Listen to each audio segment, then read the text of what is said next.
বাঙালি হিন্দু 100% সুরক্ষিত আসামে। আমি সিএম হওয়ার পরে বাঙালি হিন্দুর কি অসুবিধা হয়েছে বলেন? খালি আধার কার্ডটার প্রবলেম ছিল, ওইটাও তো আমি সলভ করে দিলাম। এখন বাঙালি হিন্দু, আসামিয়া হিন্দু, মোটামুটি সবাই হিন্দু। এই ডেফিনেশনটাই খারাপ। একটা বাঙালি হিন্দু, গুজরাটি হিন্দু, তামিল হিন্দু, আসামিয়া হিন্দু, এই ডেফিনেশনটাই খারাপ। সবাই হিন্দু এক। এইবিলাক সব মই মোৰ ওপৰত এৰক, মই কৰি আছো সব। চাওক, আমিতো এটা কথা কৈ আছো যে যি মুছলমানে ভাৰতক নিজৰ দেশ বুলি ভাবে তেওঁতো আমাৰ লগত আছে। প্ৰব্লেমটো হৈছে যে ভাৰতৰ কানুন, ভাৰতৰ সংস্কৃতি গোটেইবিলাক মানিব লাগিব, তেতিয়াহ'লেতো কোনো প্ৰব্লেম নাই।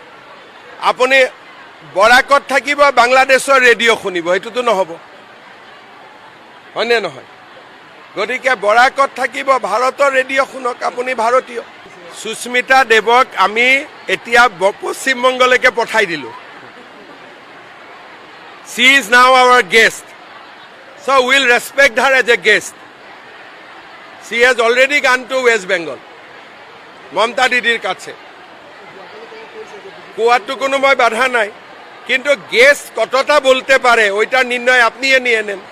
এখন তো ওরা আমার অতিথি, অতিথি কতটা বলার অধিকার আছে ওই লক্ষ্মণ রেখাটা আপনি জানেন, ওনাকে বলে দিব। এখন ও আমার অতিথি, অতিথির সম্মান দেওয়া আমার দায়িত্ব। বাঙালি হিন্দু 100% সুরক্ষিত আসামে। আমি সিএম হওয়ার পরে বাঙালি হিন্দুর কি অসুবিধা হয়েছে বলেন?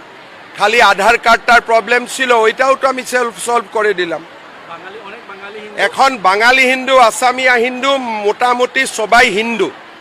এই ডেফিনেশনটাই খারাপ। একটা বাঙালি হিন্দু, গুজরাটি হিন্দু, তামিল হিন্দু, আসামিয়া হিন্দু, এই ডেফিনেশনটাই খারাপ। সবাই হিন্দু এক। এইবিলাক সব মই মোৰ ওপৰত এৰক, মই কৰি আছো সব। চাওক, আমিতো এটা কথা কৈ আছো যে যি মুছলমানে ভাৰতক নিজৰ দেশ বুলি ভাবে তেওঁতো আমাৰ লগত আছে।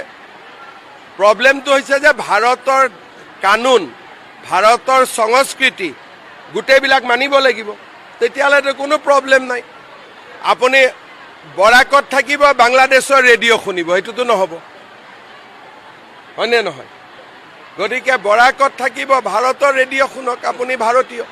সুস্মিতা দেৱক আমি এতিয়া পশ্চিমবংগলৈকে পঠাই দিলোঁ।